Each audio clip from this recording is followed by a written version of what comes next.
തെളിവില്ല, ഇനി അന്വേഷണത്തിന്റെ ആവശ്യമില്ല എന്നുള്ള റിപ്പോർട്ട് തന്നെ പാലക്കാട് വെച്ച് താങ്കളും പറഞ്ഞതാണ്. ഇത് അവസാനം വരുമ്പോൾ ഒന്നും കാണില്ല.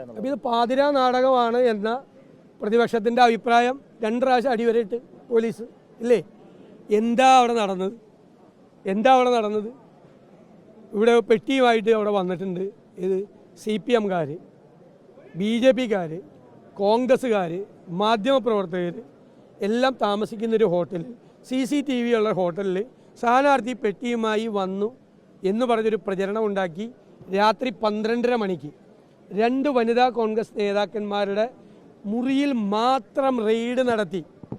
ഈ പാതിരാ നാടകം നടത്തിയ മന്ത്രി MP രാജേഷും അളിയനും കൂടി നടത്തിയെന്ന് ഞാൻ പറഞ്ഞു. 2 പേരും കൂടി നടത്തിയത്. ജനങ്ങളോട് മാപ്പ് പറയണം, അവരോട് 2 പേരോടും മാപ്പ് പറയണം. രാത്രി 12:30-ക്കാണ് അവരുടെ മുറിയിൽ ഒരു വനിതാ പോലീസുകാരി ഇല്ലാതെ, സെർച്ച് വാറണ്ട് ഇല്ലാതെ ഈ വൃത്തികേട് കാണിച്ചത്. അല്ലാതെ അവിടെ പണം ഉണ്ടായെന്ന് ആരെങ്കിലും വിശ്വസിച്ചു? പാതിരാ നാടകം. 6 കാര്യങ്ങൾ അവർക്ക് എതിരായി തിരിച്ചു വന്നു. 1 കത്ത് നാടകം, 1 പാതിരാ നാടകം, 3 പെട്ടി നാടകം, പിന്നെ സ്പിരിറ്റ് നാടകം, പിന്നെ പരസ്യ നാടകം ഇല്ലേ, പിന്നെ സന്ദീപ് വാര്യരെ സംബന്ധിച്ച വിവാദം. 6 കാര്യങ്ങൾ CPM ഉണ്ടാക്കി.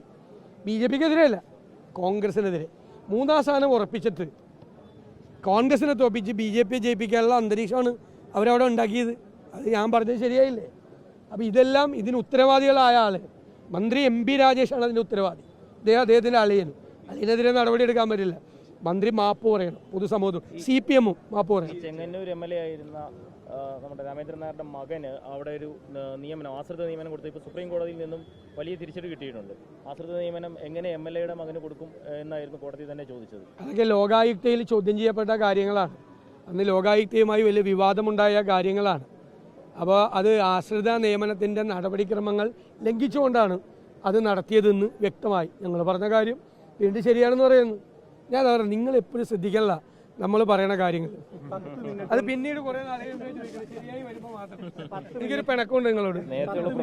പരിഹരിക്കാമെന്ന് പറഞ്ഞ രാജീവ് പറഞ്ഞത് 2022 ഒരു UDF MLA ആണ് ഇവർക്ക് നികുതി അടയ്ക്കാനുള്ള അവകാശം പുനഃസ്ഥാപിക്കുന്നതിനെതിരെ സബ്മിഷൻ കൊണ്ടുവന്നത്. അവരാണ് ഇത്തരം കാര്യങ്ങൾ പറയുന്നത്. തെറ്റായ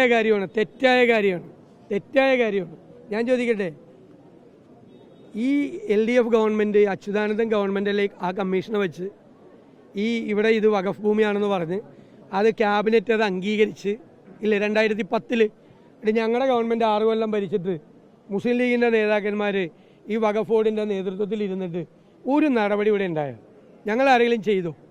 എന്നിട്ട് ന്യായീകരിക്കാൻ വേണ്ടിയിട്ട് പലതും പറയുകയാണ്.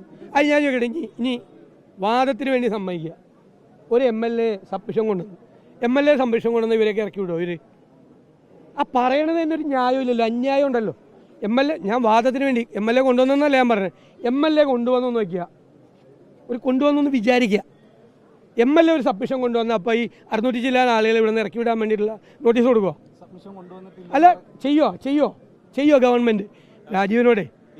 രാജീവിനോട് ഈ അധികം ന്യായീകരിച്ച് അധികം അദ്ദേഹം വഷളാരെന്ന് പറയണം. എൻ്റെ സുഹൃത്താണ്, അതുകൊണ്ടാണ്.